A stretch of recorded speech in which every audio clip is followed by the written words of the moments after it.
Ada posisi yang kontroversi, Menhan kemudian mengetuai lumbung pangan nasional, kemudian juga ada kondisi yang memang tidak pas, sebutkan tadi oleh Bung Andi, bahwa sekarang tidak mengkhawatirkan ketika untuk cadangan maka tidak perlu kemudian dipimpin oleh seorang Menhan, cukup Menteri Pertanian seperti juga pada 2015 ada cetak sawah misalnya. Dan yang ketiga ada anggaran 68 triliun rupiah. Sulit untuk kemudian menafikan ada indikasi aspek politik di sini. Akankah yang dituju 2024? Sebelum saya ke sana, saya ingin tanya dulu ke Bung Daniel Anzar. Betulkah ada 3 hal tadi yang menjadi kontroversi? Mas Aiman ini suka memancing di air keruh. Ini pertanyaan yang harus dijawab karena ada banyak kemudian kontroversi jelas, sini. Tidak. Jadi silakan Bung Daniel. Sampai ke situ yang jelas pada saat ini Pak Prabowo adalah Menteri Pertahanan dan beliau tentu di bawah komando Pak Presiden Jokowi. Kemudian perintah itu disampaikan kepada beliau dan sebagai orang yang memahami konsepsi pertahanan di satu sisi, juga pertahanan militer di sisi lain, tentu beliau akan menjalankan tugas yang diberikan oleh Presiden tersebut. Itu pertama, Mas Aiman. Kemudian yang kedua, saya pikir ya enggak ada itu yang namanya motif politik di balik itu. Setiap perintah Presiden dan itu masuk akal dan itu bisa dikerjakan dan itu sesuai dengan konsepsi dan undang-undang tentu dikerjakan oleh Menteri Pertahanan. Itu kedua. Kemudian ketiga yang harus dipahami Mas Aiman ini adalah tadi saya sebutkan berulang kali. Konsepsinya adalah cadangan logistik strategis. Cadangan logistik strategis itu dia berbeda dengan misalnya yang dikerjakan oleh Kementerian Pertanian dan lain-lainnya. Walaupun jenis pekerjaannya adalah pertanian. Tetapi ini akan digunakan sebagai cadangan logistik strategis. Misalnya gini, cara filosofi sederhana adalah dalam sebuah pertahanan, pendekatan pertahanan, selain memang kita punya kekuatan alutsista yang baik, ada 4 komponen lagi, ada 3 komponen lagi yang penting. Apa itu? Pertama adalah pangan atau makanan, kemudian kedua obat-obatan, kemudian ketiga energi. Nah, keempat energi, jadi alutsista, pangan, obat-obatan, energi. Nah, 4 hal ini penting sebagai cadangan-cadangan. Bahkan di beberapa negara mereka punya konsepsi misalnya militer dan pertahanannya itu memperkuat cadangan-cadangan itu. Iya, meskipun tadi betul ada anggaran yang begitu besar 68 triliun yang kemudian dikucurkan untuk lumbung pangan nasional ini. Betul demikian?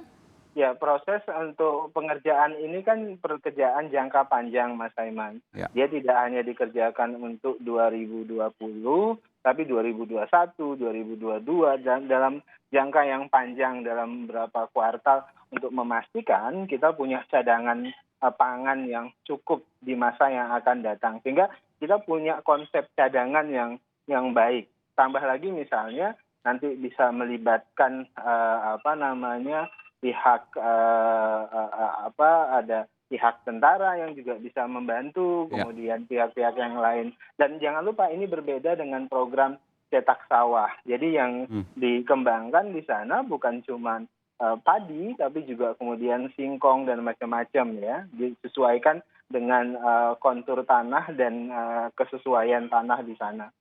Ya, kita ingat juga pada waktu Orde Baru ada palawija. Ya, tidak hanya beras tapi juga ada tanaman-tanaman pendamping yang kemudian ditanam meskipun tidak cocok kemudian untuk tanam di lahan persawahan. Silakan. Betul. Saya kira perlu kita kritisi ya mengenai masalah berbicara ketahanan pangan ini kan 2 hal ya. Ketersediaan, kemudian yang kedua terjangkau gitu. Tersedia jumlahnya cukup, ya kan? Nah, kalau konsepnya tadi logistik nasional ya, pangan nasional itu nggak ada, undang-undangnya belum ada. Yang ada itu adalah cadangan pangan nasional. Ya kan jelas itu clear gitu. Jadi undang-undangnya belum ada, tapi kemudian sudah dilakukan. Ya itu kan wacananya sudah demikian kenceng, tapi aturannya dari mana? Padahal harusnya ya kan? Buat tadi Anda katakan Badan Pangan Nasional. Iya, Badan Pangan Nasional sebenarnya menggabungkan fungsi seperti distribusi pangan, cadangan pangan. Ya kan? Saya tanyakan langsung ke Bung Daniel. Bung Daniel, kenapa kemudian terjadi seperti itu? Undang-undangnya belum ada, bahkan ada sebelumnya yang mengisyaratkan bahwa harusnya itu di mana itu? Di Badan Pangan Nasional? Badan Pangan Nasional. Itu di undang-undang? Undang-undang nomor 18 tahun 2012. Itu sudah ada, tapi undang-undang yang baru untuk menunjuk Pak Prabowo ini tidak ada. Oh, belum ada. Kenapa kemudian tidak mengacu pada undang-undang yang sudah ada saja untuk kemudian Badan Pangan Nasional dibentuk?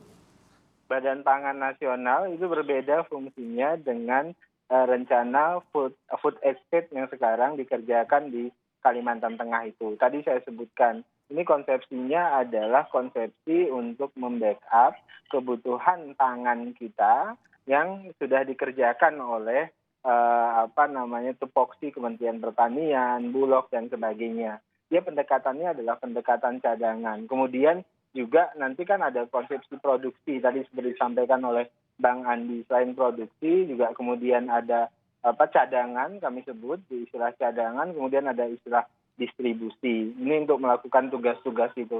Nah nanti di sana juga Mas Saiman juga dikembangkan ya tadi seperti saya contoh ya, lebih banyak penanaman komoditi yang karbohidrat seperti singkong, jagung dan sebagainya. Ada diversifikasi lah dalam komoditinya. Kita arahkan ke situ. Jadi pendekatannya adalah cadangan. Pendekatannya kalau ditanya misalnya rujukannya apa? Rujukannya tentu adalah Undang-Undang Pertahanan karena ada potensi ancaman di masa yang akan datang. Kemudian kita antisipasi, kita mitigasi sejak dini. Baik, jadi sebenarnya Anda mau mengatakan ada kok undang-undangnya tapi undang-undang pertahanan, bukan undang-undang pangan. Silakan. Ya. Jadi saya kira kalau dijelaskan Bande nanti semakin kurang jelas karena misalnya ada singkong, ada jagung. Sementara sekarang ini harga singkong jatuh di bawah Rp1.000, negara tidak bisa apa-apa. Jadi menurut saya ini kita nggak bukan hanya memikirkan produksinya ya, tapi bagaimana penyelamatan terhadap kesejahteraan petani. Sebenarnya fungsi Bulog sudah ada di situ Badan Pangan Nasional. Jadi pada saat harga jatuh harusnya badan inilah yang membeli produk daripada petani kita. Jadi menurut saya ini, saya sudah 6 tahun di Komisi 4 ini belum jelas seperti apa konsep daripada logistik cadangan strategis nasional ini. Yang kami pahami itu adalah badan cadangan pangan nasional yang sudah clear, sudah menjadi undang-undang dan kalau itu dilakukan oleh pemerintah dan diterapkan itu akan menjamin bahwa kita tidak akan kekurangan pangan gitu loh. Kepentingan kita ini kan pertanyaannya bukan siapa yang mengerjakan tapi apakah pangan tersedia. Ya. Yang kedua apakah masyarakat bisa mengakses pangan kita. Saya paham apa yang Anda sampaikan. Jadi belum selesai dengan satu urusan undang-undang ini. Betul. Lalu kemudian menggunakan wacana baru yang menurut kami belum jelas. Ini dari kacamata. Apa yang akan terjadi ke depan kalau ini dipaksakan? Apalagi misalnya kalau masalah teknis. Bayangan Anda. Apa yang akan terjadi di depan? Ya mungkin akan mengulangi kegagalan dulu ada cetak sawah dulu sana 1 juta hektar gitu ya. Atau mungkin juga penanaman tanaman yang tidak berhasil karena kita tahu jadi nambah utang 68 triliun rupiah. Kompetensi dan jaringan. Tapi kemudian ada kemungkinan gagalnya besar. Ya kalau tidak direncanakan dengan baik dan tidak melibatkan ahli-ahli yang berkompeten di bidang pertanian ya, di bidang teknologi pertanian, ini sesuatu menjadi hal yang diragukan gitu loh. Apalagi anggarannya tadi kan 68 triliun, itu kan hutang karena harus menerbitkan obligasi gitu ya. APBN kita nggak ada anggarannya untuk itu. Ini kan artinya jangan sampai ini sudah ribut-ribut, wacaranya sudah bagus, tapi realisasinya kapan? Dan seperti apa konsepnya gitu. Oke. Seperti itu. Bung Daniel, 68 triliun yang kemungkinan besar nanti akan utang, betul demikian? Secara teknis proses itu kan akan dana misalnya kan itu akan terus berkembang. Sumbernya dari mana, dari apakah dari obligasi atau dari mana, itu akan terus berkembang sesuai dengan kondisi keuangan negara. Iya, tapi akankah kemudian, kan sebutkan tadi, negara nggak punya uang sebesar itu untuk kemudian anggaran baru, artinya harus utang, betul demikian? Nah itu tentu yang harus jawab nanti adalah Kementerian Keuangan. Secara tepat saya tidak bisa menjawab karena bukan kompetensi saya. Nah tapi saya mau katakan, fokus kita ada di cadangan. Cadangan itu artinya dia akan dimanfaatkan ketika kita mengalami krisis misalnya. Salah satu krisis misalnya pandemi atau dalam kondisi-kondisi yang lain. Kalau tidak krisis, dia kemudian dikembangkan sebagai cadangan. Tadi saya sebutkan ini fokus produksi. Produksi apakah melibatkan para ahli? Tentu tidak main-main. Banyak ahli yang terlibat di sini, ahli pertanian dan sebagainya. Itu hal yang teknis ya. Hal yang teknis pasti melibatkan banyak ahli. Baik itu ahli pertanian, ahli produksi lainnya, ahli buat edit value supaya pertanian semakin baik, kemudian cadangan konsepsinya tadi lumbung dan sebagainya.